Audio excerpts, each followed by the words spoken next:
Assalamu alaikum wa rahmatullahi wa barakatuhu. This is Tariq and today I'm going to teach you how to use off.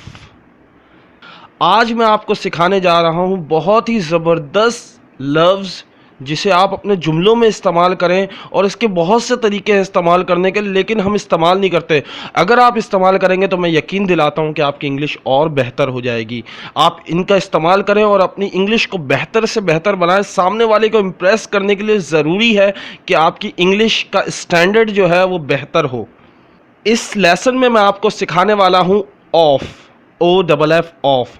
Today I'm not going to teach you preposition. I'm not going to teach you preposition. मैं आपको preposition नहीं पढ़ाने वाला।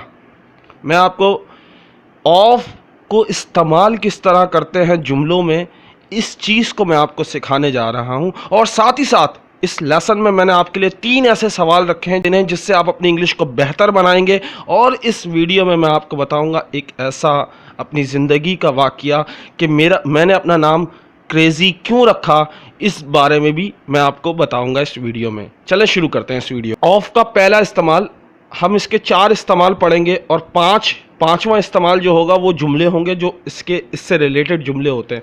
सो आज का पहला इस्तेमाल of.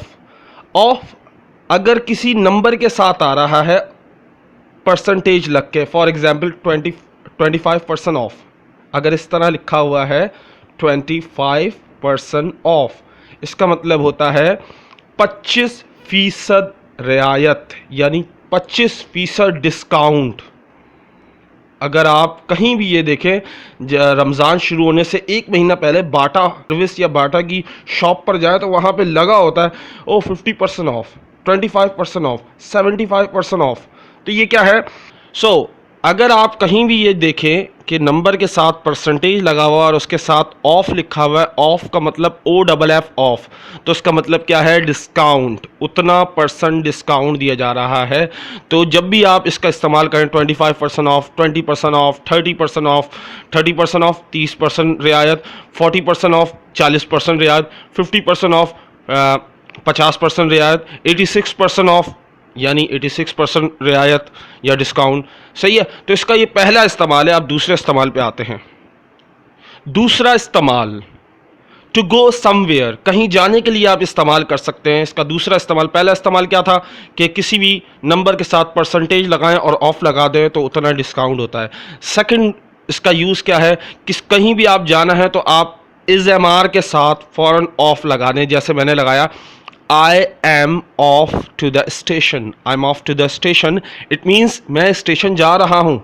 It means मैं स्टेशन जा रहा हूँ। यहाँ कहीं भी ING नहीं है, याद रखिएगा।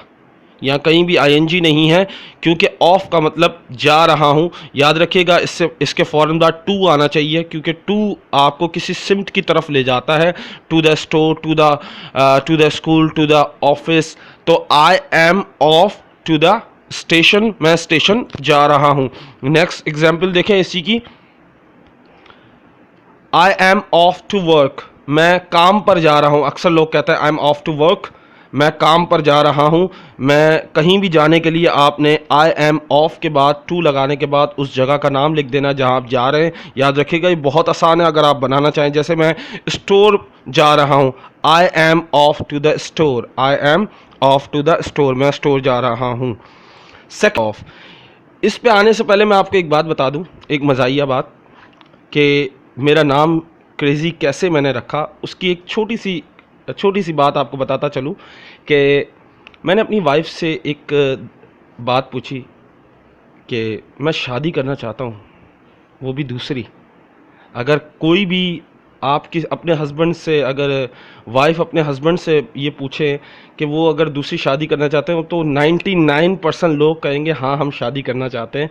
चाहे उनकी ज़िंदगी अच्छी गुजर रही हो या बुरी गुजर रही हो, वो लाजमन कहेंगे हम शादी करना चाहते हैं। तो लोगों के ड्रीम्स तो मुझे नहीं पता, लेकिन मेरा ज़िंदगी का सबसे बड़ा ड्रीम था 2 शादियाँ करना। तो अगर ये सोच अजीब सी नहीं है, पागलों वाली सोच है अगर देखा जाए। लेकिन मैं आपको एक बात बताता चलूँ, अगर आप शादी करना चाहते हैं, अगर आप दूसरी शादी करना चाहते हैं, कभी भी अगर आपकी वाइफ है या नहीं है, आप दूसरी शादी करना चाहते हैं तो पहले प्रेफर करें किसी विडो को, यानी जो बेवा खातून को, या फिर हैंडीकैप या जो माजूर लोग होते हैं जिनको 3 गुना ज़्यादा केयर देनी पड़ती है, 3 गुना ज़्यादा उनको देखना पड़ता है, उनकी खिदमत करनी पड़ती है, उनका ख्याल रखना पड़ता है, तो ऐसे लोगों को प्रेफर करें।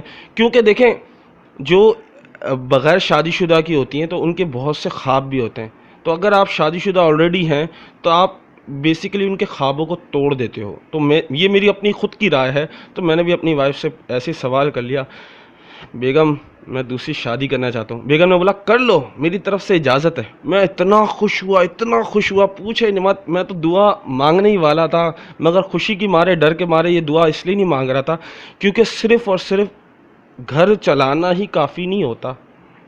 घर चलाना ही काफ़ी नहीं होता, ये बात याद रखिएगा। घर चलाना, पैसे, खाना पिलाना बीवी बच्चों को, और अगर विडो है और उसके बच्चे हैं तो ये सबसे ज़्यादा मुश्किल काम होता है कि एक विडो के जो बच्चे हैं उसको अपने बच्चों समझ के मोहब्बत करो, उनको उसी लेवल का प्यार दो जिस लेवल का आप अपने बच्चों को देते हो, उसी लेवल की केयर करो जिस लेवल पे आप अपने बच्चों के साथ अपने बच्चों की केयर करते हो। तो ये बहुत इंपॉर्टेंट बात होती है, क्योंकि हक अगर अदा नहीं कर सकते तो दूसरी शादी करने का कोई फ़ायदा नहीं है। तो मेरी भी ये थी, मैंने इरादा पूरा पोस्टपोन कर दिया क्योंकि रीज़न 2 थे। एक रीज़न खुद के, अगर मैं शादी कर भी लेता फॉर एग्ज़ाम्पल, तो सबसे बड़ा मसला आता कि अखराजात को पूरा करना। एक याद रखिएगा, आप सोचे समझे बगैर हम शादी के मामले में ना जज्बाती बहुत हो जाते हैं, बहुत ज़्यादा जज्बाती हो जाते हैं। तो हम क्या करते हैं, हम डायरेक्ट शादी कर लेते हैं। ये नहीं सोचते आने वाले वक्त में हमने क्या स्ट्रेटजी रखनी है, किस तरह लेके चलना है, किस तरह दोनों को टाइम देना है। 3-4 दिन मैं अपनी वाइफ से, जब मैंने ये बात कही थी कि मैं दूसरी शादी करना चाहता हूँ, तो उसके बाद उसने हाँ तो कर दी। 3-4 दिन बाद मैं बहुत खुश था, तो मैंने ऐसे ही पूछ लिया अपनी वाइफ से, यार अगर मेरी शादी हो जाती तो तुझे कैसा लगता है? ऐसे ही मेरा दिल खुश था, तो मैंने ऐसे ही पूछ लिया, अगर हो जाती ना तो मैं अपनी शक्ल भी तुम्हें ना दिखाती। और मैंने बोला बाबा फंस गए बाबा, ये तो अच्छा हुआ शादी नहीं, वरना ये तो मेरे बच्चों को भी मेरी शक्ल नहीं दिखाती। ओके, सो ये इंसान की फितरत है। तो मेरा जो डिज़ायर थी, जो मेरी कीन डिज़ायर कर लें, एक ऐसी ख्वाहिश जो पागल थी, स्टूपिड ख्वाहिश समझ लें बचपन की, या किसी तरह भी ऐसी ख्वाहिश जो मेरे जहन में एक नामुमकिन सी बात है। क्योंकि देखें, सिर्फ आप अपनी वाइफ को सिर्फ़ और सिर्फ पैसे से खुश नहीं कर सकते, मेंटली तौर पे भी खुश रखना चाहिए। या और दूसरी बात कि आप हक अदा करते हो उसके बच्चों का, उसका, क्योंकि खिलाना पिलाना तो अल्लाह ने वादा किया है कि वो खिलाएगा पिलाएगा। आपको रिस्क की टेंशन नहीं होती, रिस्क पूरा तो अल्लाह कहीं ना कहीं से करवा देता है। लेकिन सबसे बड़ी बात होती है कि उसका हक अदा करना, और हक अदा ना किया तो इसकी पकड़ होती है। हम सोचे समझे बगैर दूसरी शादी कर लेते हैं, लेकिन उसकी पकड़ होगी ये नहीं सोचते। अगर आप शादी करने जा रहे हैं तो इस चीज़ के बारे में ज़रूर सोचें कि आप वाकई में टाइम दे सकते हैं, आप वाकई में उसके बच्चों, अगर विडो है उसके बच्चे हैं तो उसको वाकई में टाइम दे सकते हो, उसको वाकई में प्यार दे सकते हो। एक एक कह लें कि एक मुश्किल काम होता है किसी को कन्वेंस करना, किसी को अपनी तरफ राग़िब करना, और उस हस्ती को करना जो पहले ऑलरेडी किसी के साथ इंगेज हो। तो ऐसे लोग बड़ी मुश्किल से आप अपनी तरफ इम्प्रेस कर सकते हैं, अपनी तरफ बड़ी मुश्किल से माइल कर सकते हैं। ऐसे लोगों की ज़िंदगी बहुत मुश्किल होती है, पहले से वो तकलीफ़ में होते हैं और आप शादी करके उनको और तकलीफ़ में डाल देते हैं। सो मैं, एक छोटी सी बात थी, तो इसी वजह से मैंने अपना नाम रखा क्रेज़ी, क्योंकि मेरे जो ख्वाब है ना वो बड़े क्रेज़ी हैं। क्योंकि मेरी ये बचपन की एक समझ लें एक ख्वाहिश थी कि मेरी 2 बीवियाँ हों। अब ये नहीं पता क्यों थी, आज तक मुझे नहीं पता, लेकिन मैंने ऑब्ज़र्व किया, लोगों से पूछा, तो हर तीसरा बंदा जो शादीशुदा उसकी यही ख्वाहिश होती है एक और बीवी हो।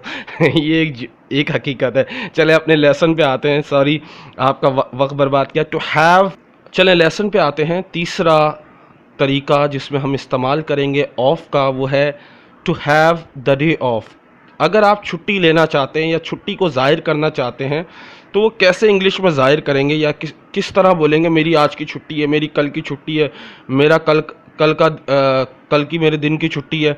तो उसको कैसे बोलेंगे, आई am of from work. I am of from work, मेरी काम से छुट्टी है, सही है, ये तो इसका मतलब है। दूसरा देखें, I have got a day off from work today, मेरी आज काम की छुट्टी है, आज मेरे काम की छुट्टी है। I have got a day off from work today. Next देखें, I have the day off tomorrow, I have the day off tomorrow, कल मेरे काम की छुट्टी है। I have the day off tomorrow, कल मेरे काम की छुट्टी है, यानी कल मैं ऑफिस नहीं जाऊंगा। चौथे तरीके पे आते हैं, चलें। टू टर्न ऑफ, इसका मतलब होता है बंद करना। कोई भी चीज़ अगर आप बंद करना चाहते हैं, बटन बंद करवाना चाहते हैं किसी भी चीज़ का, तो उसके लिए क्या बोलेंगे? Turn off the light, light बंद कर दो। Turn off the TV, TV बंद कर दो। या turn off the fan, fan बंद कर दो। इसी तरह कुछ ऐसे जुमले हैं जो आपको मालूम होना चाहिए, जिसके आप बनाते वक्त बहुत एहतियात रखिएगा कि आप बना कुछ रहे हो, उसकी उर्दू कुछ होगी। जैसे why are you so off, why are you off, why are you so off, इसका मतलब क्या? तुम इतने उदास क्यों हो। अगर मैं सिर्फ ये बोलता हूँ why are you off, it means तुम उदास क्यों हो। अगर मैं बोला तुम इतने उदास क्यों हो, why are you so off, why are you so off, इसका मतलब तुम इतने उदास क्यों हो। नेक्स्ट देखें,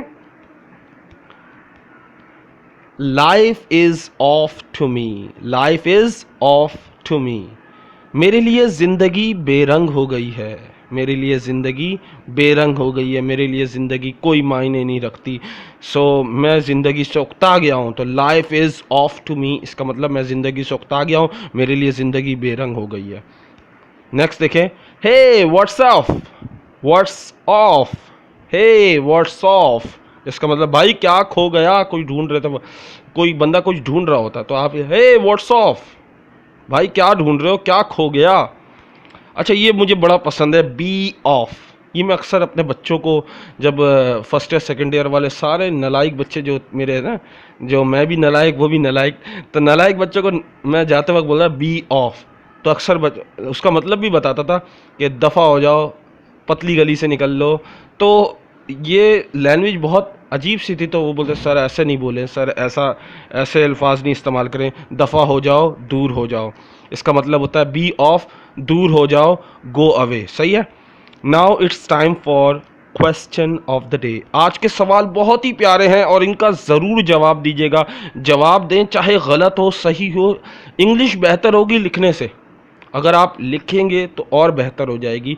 लिखते हुए बोला भी करें जो लिख रहे हैं, तो इससे आपकी इंग्लिश बेहतर होगी। तो इन तीनों सवालों का मैं उम्मीद करता हूँ आप जवाब ज़रूर देंगे अंडर दिस वीडियो। इस वीडियो के नीचे आप जवाब ज़रूर दीजिएगा। फर्स्ट क्वेश्चन, पहला सवाल, is the second form of verb only used for the past? क्या सेकेंड फॉर्म ऑफ वर्ब, यानी जैसे take, took, took is a second form, make, made, made is a second form। इसी तरह इस तरह की जो फॉर्म होती है, जो सेकंड फॉर्म होती है, क्या वो सिर्फ और सिर्फ पास्ट सिंपल यानी पास्ट टेंस में ही इस्तेमाल होती है या इसके अलावा भी कहीं इस्तेमाल होती है? आपको इसके बारे में कोई नॉलेज है तो ज़रूर बताएं, अपना दिमाग चलाएं। अच्छा, one day I will marry you, what do you think about this line? एक दिन मैं तुमसे शादी करूंगा, इस लाइन के बारे में आपका क्या ख्याल है? मुझे तो ये धोखेबाज लोग लगते हैं जो ये लाइन बोलते हैं, one day I will marry you. जो शादी करने वाले होते हैं वो बोलते नहीं है मेरी तरह, वो डायरेक्ट शादी कर लेते हैं। तो आप ऐसे लोगों पे बिल्कुल भी ट्रस्ट मत करें जो सिर्फ बोले one day I will marry you. So it means they are making you fool, वो आपको उल्लू बना रहे हैं। सो ऐसे लोगों के फ्रेब में ना आए प्लीज़। मगर आप क्या सोचते हैं अगर कोई आपको बोले one day I will marry you? If somebody say to you one day I will marry you, what is your reaction, what will you say? आप क्या कहोगे, आपका रिएक्शन क्या होगा? एंड द लास्ट क्वेश्चन, ये तो मेरे दिल की ख्वाहिश है। So why does a man look for a second wife? Oh please इसका जवाब ज़रूर दीजिएगा, क्योंकि ये मेरा फेवरेट सवाल है। क्योंकि दूसरी शादी नहीं कर सके लेकिन ख्वाब तो देख सकते ना, ख्वाब देखने पे पाबंदी नहीं है। So why does a man look for a second wife? एक बंदा क्यों ढूंढता है एक दूसरी बीवी? एक बंदे क्यों ढूंढते हैं, एक बंदा क्यों ढूंढता है दूसरी बीवी, क्या वजह होती है, क्या वो अपनी बीवी से तंग आ जाता है या बहुत ज़्यादा खुश होता है। तो एक एक बंदे ने बोला यार क्यों क्यों दूसरी शादी करना चाहिए। मैंने बोला यार बहुत ज़्यादा खुश हूँ और ज़्यादा खुश होना चाहता हूँ इसलिए शादी कर रहा हूँ। सो golden words of the day, आज के सुनहरी अल्फाज। अगर कोई बात बुरी लगा करे तो माजरत चाहता हूँ, मजाक करता हूँ, क्योंकि पढ़ते हुए आप लोग थोड़ा सा मजाक ना हो तो फिर मज़ा नहीं आता। चलें, पहला पहला golden words, if you want to change the world go home and love your family. याद रखिएगा, अगर आप दुनिया को तब्दील करना चाहते हैं तो अपने घर जाएं और अपने घर वालों से मोहब्बत करें। बातें ये जो फ़ोन पे ये सारे धोखे हैं, ये सारे फ्रेब हैं। जिसको जो आपसे फ़ोन पे बात करता है, वादे करता है, वो झूठा इंसान है, क्योंकि वादे कभी वफ़ा नहीं होते। सही है, मेन चीज़ है अगर वफ़ा करनी है तो डायरेक्ट रिश्ता बना लो। सो इसीलिए मैं ये जो गर्लफ्रेंड बॉयफ्रेंड के इस कॉन्सेप्ट पे आता ही नहीं, मैं बोलता हूँ डायरेक्ट शादी करें। Okay, so second, the relation between husband and wife should be one of closest friends। जो रिश्ता होता है मियाँ और बीवी का वो इस तरह होना चाहिए जैसे बिल्कुल करीबी दोस्त। क्योंकि अगर करीबी दोस्त है तो एक दूसरे से शेयर कर सकते हैं, तो इससे बुरी बात नहीं है। अगर आप अपनी वाइफ को, अपने हस्बैंड को अपना दोस्त बनाएं तो वो ज़्यादा बेहतर है। क्योंकि बेशक कभी कभी हम लोग गुस्सा कर जाते हैं, दोस्त एक दूसरे पे गुस्सा कर जाते हैं, तो दोस्ती जब आ जाती है तो उस रिश्ते को और मोहब्बत, उस रिश्ते में और मोहब्बत आ जाती है। अपने रिश्ते को और बेहतर बनाएं।